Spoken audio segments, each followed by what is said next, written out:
kalau secara religius kita menyadari itu banyak orang, ribu-ribu orang akhirnya saya geplek di punggung ketika saya menolak dan mengatakan bahwa ini bukan waktunya kamu di sini karena yang itu yang geplek siapa yang saya tidak tahu ya tidak sini semacam kita nonton TV tapi wajahnya jadi blur semacam itu semacam itu saya tidak tahu itu siapa dan aku tidak ada pikiran untuk nanya itu siapa dan siapa. Akhirnya saya menolak akhirnya saya ada sebuah pintu lagi itu adalah semacam api, ada air juga, air itu air yang mendidih sekali. Akhirnya kan secara otomatis jalan kan kita nggak bisa ngerem sendiri dan itu harus jalan secara otomatis. A'udzubillahi minasyaitonirrajim. Bismillahirrahmanirrahim. Assalamualaikum warahmatullahi wabarakatuh. Waalaikumsalam warahmatullahi wabarakatuh. Jamaah. Alhamdulillah. Alhamdulillahirabbil alamin. Allahumma sholli ala Muhammad wa ala ali sayyidina Muhammad. Nah, ini nauzubillah ya, kalau kita lihat tadi tayangan yang baru sama-sama kita saksikan, ini ada orang yang koma diliatin siksa neraka. Ini nauzubillah, jangan sampai kita masuk ya, apalagi dan disiksa di neraka. Nauzubillah summa nauzubillah ya Allah ya Rabb. Tolonglah hambamu ini ya Allah, jauhkan kami dari api neraka, amin amin ya rabbal alamin. Nah ternyata nih buat jamaah yang ada di rumah ya, ada tipe 4 orang yang tidak tersentuh neraka. Dan semoga kita termasuk keempat tipe ini ya. Maka dari itu sama-sama kita bahas nih ya. Temanya adalah neraka tidak bisa menyentuh 4 orang ini. Bersama guru-guru kita yang ada di studio, ada Habib Muhammad Syahab, ada Ustadz Mola dan juga ada Ustadz Syam. Guru-guru kita yang terhormat, assalamualaikum. Waalaikumsalam warahmatullahi wabarakatuh. Ya, dan buat jamaah yang ada di rumah juga nanti insya Allah di segmen 2 akan hadir kembali segmen Tanya Dong Ustadz. Jadi buat jamaah yang mau bertanya langsung aja tulis di kolom komentar media sosial Islam itu Indah ya di bawah ini ya. Jangan lupa juga nanti insya Allah di segmen 3 akan ada juga yang namanya segmen Ruqyah atau segmen baru Ruqyah Syariah Mandiri Online. Wah ini nih ya, yang tadinya mau coba nyari tempat Ruqyah di Islam itu Indah, kita bisa Ruqyah Mandiri Online insya Allah nih. Nah sekarang kita lanjut aja nih, kita mulai pembahasan kita dari tema kita pagi hari ini. Dari golongan neraka tidak bisa menyentuh 4 orang ini, siapa aja sih kalau udah ngomong neraka nih ya, yang jelas udah ngebayangin aja udah takut banget, udah serem banget. Banyak pertanyaan nih ya. Ustaz Syam, sebenarnya neraka itu kalau kita bicara Allah ini kan menciptakan makhluk. Apapun kadang-kadang dibilang makhluknya Allah. Kalau neraka ini makhluk atau Allah yang menciptakan tempat aja untuk kita atau bagaimana nih? Mungkin Ustaz Syam bisa menjelaskan. Silakan Ustaz Syam dibahas. Masya Allah, ini pertanyaannya tinggi banget. Masya Allah, luar biasa. Ya, jadi Allah itu kan khaliq. Allah itu yang menciptakan dan segala yang diciptakannya disebut makhluk. Jadi Allah Subhanahu wa taala yang menciptakan dan segala yang diciptakan oleh Allah Subhanahu wa taala disebut makhluk, dan tidak ada satupun yang tidak diciptakan oleh Allah Subhanahu wa taala karena beliaulah sang khalik atau sang pencipta. Maka berangkat dari surah Al-Baqarah, ini dikutip dari tulisan seorang cendekiawan muslim. Beliau menuliskan bahwasanya dalam Al-Qur'an disebutkan surah Al-Baqarah ayat 24. فإن لم تفعلوا ولن تفعلوا فاتقوا النار التي وقودها الناس والحجارة أعدت للكافرين وبشر الذين آمنوا وعملوا الصالحات أن لهم جنات. Allah Subhanahu wa taala di awal-awal Al-Qur'an, masih dalam surah Al-Baqarah, masih di awal-awal surah Al-Baqarah ayat 24, Allah langsung menggambarkan keadaan neraka itu. Fa illam taf'alu wa lan taf'alu fattaqun nar. Takutlah terhadap api neraka, waquduhan nasu wal hijarah uiddat lil kafirin, yang disediakan untuk orang-orang yang kafir, dan neraka itu diisi oleh bebatuan yang bahan bakarnya dari tulang belulang manusia, kemudian manusia akan disiksa di sana. Berangkat dari ayat ini muncul pertanyaan, apakah Allah sengaja menciptakan makhluk yang disebut dengan neraka untuk menyiksa manusia? Atau manusia apakah disiksa secara fisik di sana? Nah, pertanyaan ini udah muncul dari bertahun ratusan tahun yang lalu oleh para teolog Islam memikirkan bahwasanya ternyata Allah Subhanahu wa taala menciptakan bagaimana manusia bisa disiksa di sana. Ternyata Allah Subhanahu wa taala menurut pendapat yang pertama mengatakan bahwa sangat mudah bagi Allah membangkitkan manusia dalam keadaan seperti mereka hidup di dunia. Jadi ketika kita hidup sekarang ini, begini pula Allah akan membangkitkan kita di padang mahsyar sebagaimana mudahnya Allah membangkitkan Ashabul Kahfi yang telah tidur selama 309 tahun. Begitu menurut pendapat yang pertama mengatakan bahwa kita akan disiksa ya secara fisik gitu, karena Allah sangat mudah untuk membangkitkan kita kembali secara fisik kita di dunia ini. Tapi pendapat yang kedua mengatakan bahwa diangkat dari hadis baginda Nabi SAW mengatakan bahwasanya neraka itu tidak pernah terlihat oleh mata, tidak pernah terdengar oleh telinga, tidak pernah terbayangkan oleh yang namanya angan-angan manusia atau pikiran manusia. Maka tidak perlu kita usahakan untuk memikirkan apa yang namanya siksa neraka. Allah cuma memerintahkan kita fattaqun nar, khawatirlah, merasa takutlah, kembalilah kepada Allah Subhanahu wa taala. Dan dua pendapat ini kami tidak mengarahkan kepada pendapat manapun. Kita bebas untuk memilihnya, yang kita harus yakini bahwasanya Allah adalah pencipta dan segala yang diciptakannya disebut dengan makhluknya Allah Subhanahu wa taala. Yang disebut makhluk pasti tunduk dan taat kepada Allah Subhanahu wa taala. Baik itu surga disuruh melayani orang-orang yang saleh, orang-orang yang beriman, ataupun itu neraka yang tidak akan pernah enggan atau kasihan untuk menyiksa hamba Allah yang tidak taat kepada Allah Subhanahu wa taala. Fattaqun naral lati waquduhan nasu wal hijara. Maka yang harus kita fikirkan dan kita khawatirkan bagaimana caranya supaya kita tidak masuk ke dalam neraka. Karena sesungguhnya ada sebuah riwayat mengatakan bahwa neraka ini berdialog dengan Allah Subhanahu wa taala. Kata neraka, engkau menciptakanku untuk menyiksa hambamu ya Allah. Kata surga, engkau menciptakanku untuk memberikan nikmat kepada hambamu ya Allah. Maka Allah Subhanahu wa taala berdialog dengan mereka, seperti itulah aku menugaskan kalian. Surga aku tugaskan memberikan nikmat, sedangkan neraka aku tugaskan untuk memberikan siksa bagi siapa yang aku kehendaki. Wallahu a'lam bissawab. Ini Masya Allah, jazakallah khairan kasih. Terima kasih banyak Ustadz Syam atas penjelasannya. Nah sekarang ini saya mau ngajak jamaah yang ada di rumah melihat sebuah tayangan viral tentang emak-emak yang marah karena mobilnya ditabrak. Ini dia tayangannya nih. Ini ya dirusak, ini ya rusak sama orang ya. Dirusak apa kamu ya? Ya rusak ya, ayo kabali. Ayo kabali. Itu 2 jalur, gak 3 jalur, tahu gak sih? Aku sudah kembali jauh. Jauh itu gak bisa masuk. Kamu tuh yang terobos. Gak masuk, itu mungkin kepalanya di depan. Oh, itu maju aja enggak? Belakang apa? Kalau kamu kena udah depan nih, jangan masuk kok. Apa kamu? Ganti kamu namanya siapa kalau ganti kamu? Ya udah, gak usah ganti, tunggu aja. Sok-sokan aja kamu. Kamu tuh salah yang ngakui. Itu 2 jalur tahu gak sih kamu? Punya SIM gak? Aku punya SIM, lu yang punya SIM. Ini kalau kita main tebak-tebakan serba salah juga ya. Kalau kita nggak ada di sana lokasinya siapa yang salah atau bagaimana kita nggak tahu juga, wallahu alam nih. Tapi yang jelas kalau udah bicara sama emak-emak ini ya kan, kalau misalnya ngelakuin kesalahan ini panjang urusannya. Rame nih. Kalau tadi kita ngeliat nih ibu-ibunya sampainya emosinya itu meluap-luap banget nih ya. Sekarang kita pengen tanya nih sama guru kita Ustadz Maulana nih ya. Dalam pandangan Islam apakah benar nih kalau kita bicara marah ini merupakan nyala dari api neraka Ustadz Maulana? Mohon izin penjelasannya. La taqdab walakal jannah. Makasih banyak. Izin Habib, izin Sasam. Bismillahirrahmanirrahim. Assalamualaikum warahmatullahi wabarakatuh. Waalaikumsalam warahmatullahi wabarakatuh. Jamaah. Yeay. Oh jamaah. Yeay. Alhamdulillah. Alhamdulillahirrabbilalamin. Allahumma salli ala Sayyidina Muhammad wa ala ali Sayyidina Muhammad. Satu bentuk pujian dan rasa syukur kita karena hari ini kita memberikan pembelajaran yang luar biasa.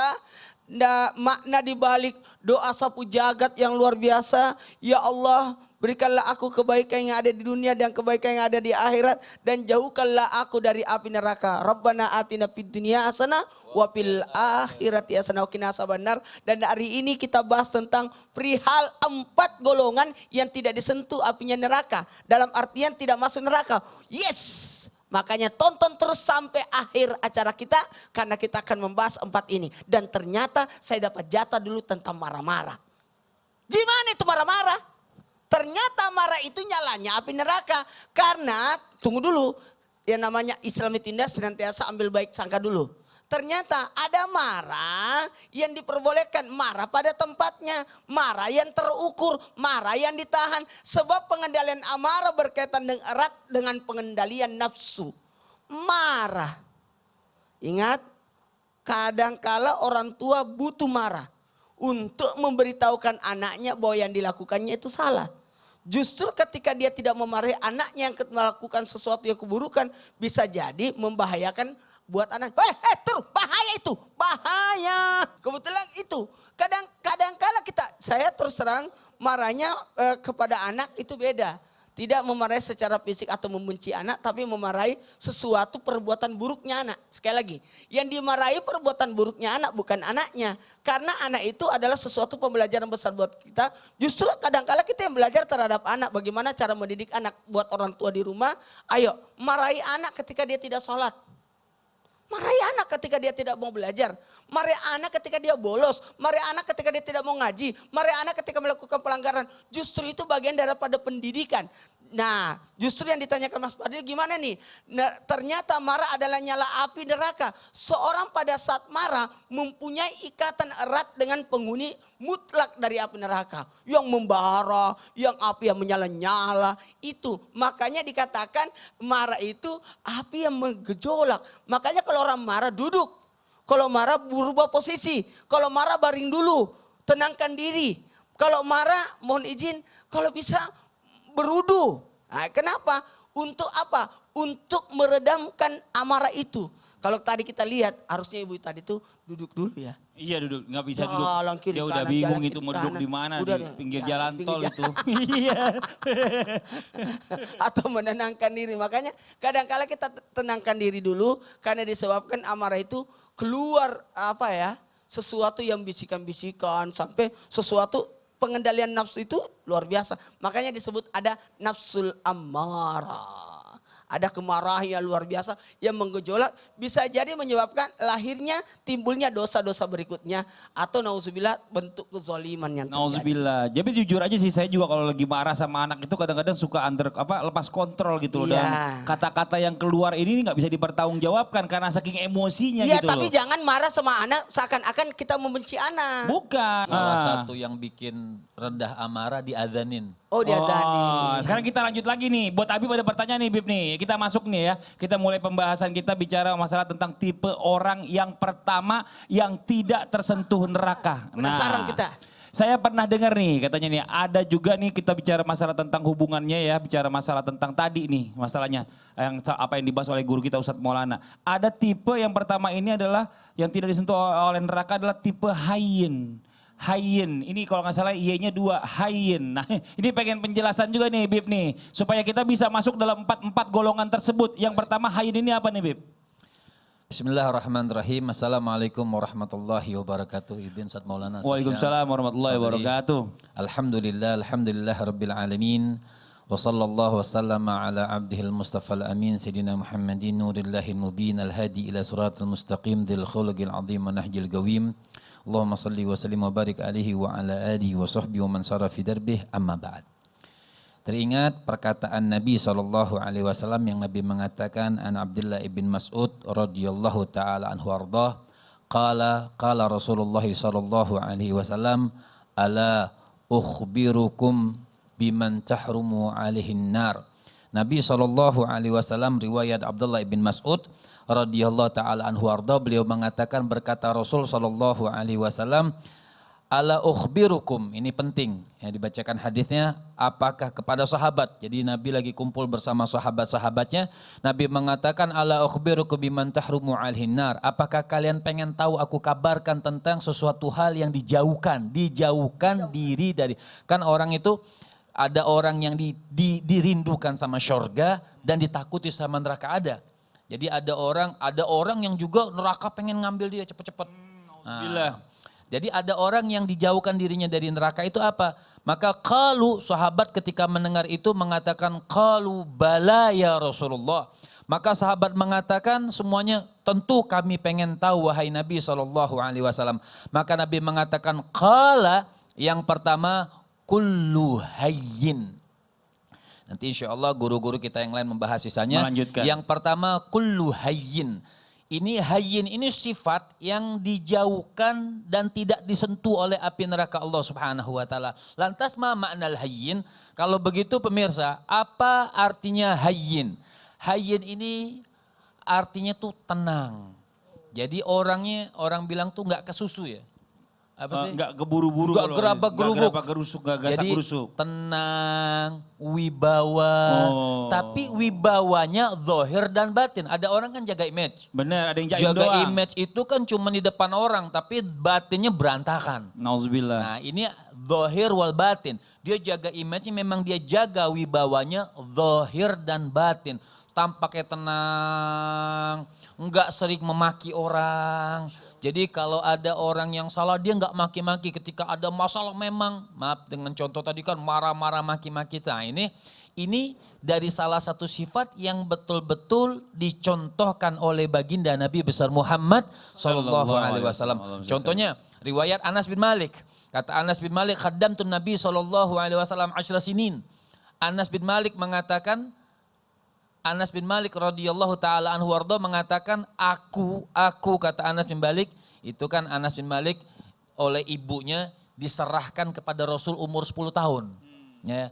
Jadi selama 10 tahun kata Anas bin Malik, aku membantu Rasul sallallahu alaihi wasallam dan sekalipun Rasul tidak pernah mengatakan kepada aku. Ketika aku berbuat salah kata Anas bin Malik. Allahu Akbar. Tenang, jadi kalau lagi salah itu bukan langsung dimarahin, tidak, tenang. Rasulullah SAW ini namanya sifat hayyin. Hayyin itu jadi lagi pada tenang ya. Kalau orang bilang zaman anak muda sekarang bilangnya skut aja skut. Ya Cool. santai, cool Cool. gitu loh. Tapi zahir dan batin coolnya. Iya, bukan cuma jaim ya.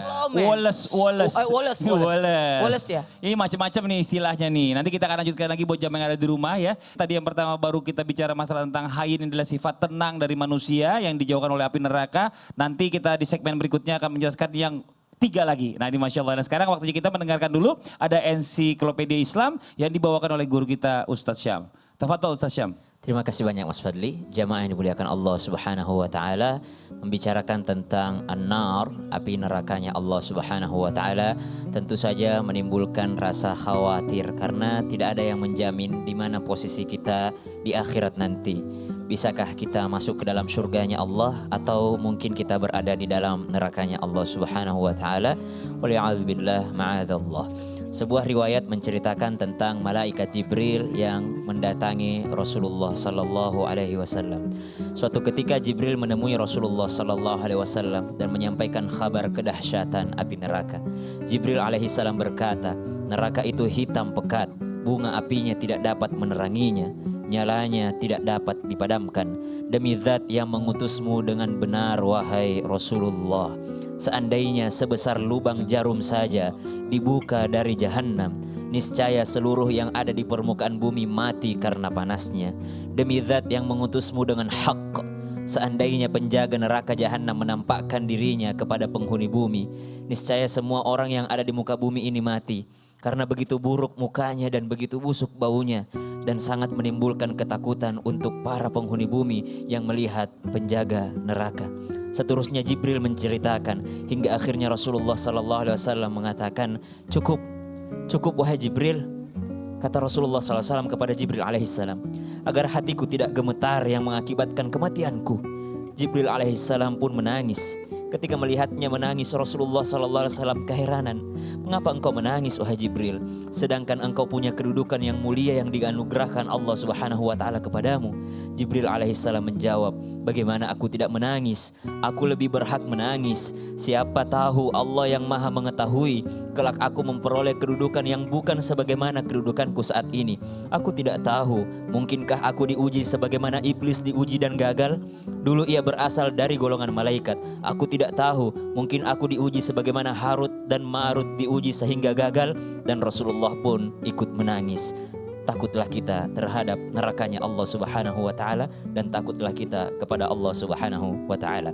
Jamaah yang dimuliakan Allah Subhanahu wa taala, 1 dari 4 golongan yang ditakuti neraka telah kita bahas. Insya Allah selanjutnya akan ada beberapa golongan lagi, dan juga insya Allah di segmen 3 akan ada segmen ruqyah syariah mandiri secara online tentunya. Jamaah yang di rumah membacakan ayat-ayat ruqyah insya Allah akan membantu kita semua. Jangan kemana-mana, tetap di Islam itu indah. Jamaah oh jamaah, alhamdulillah.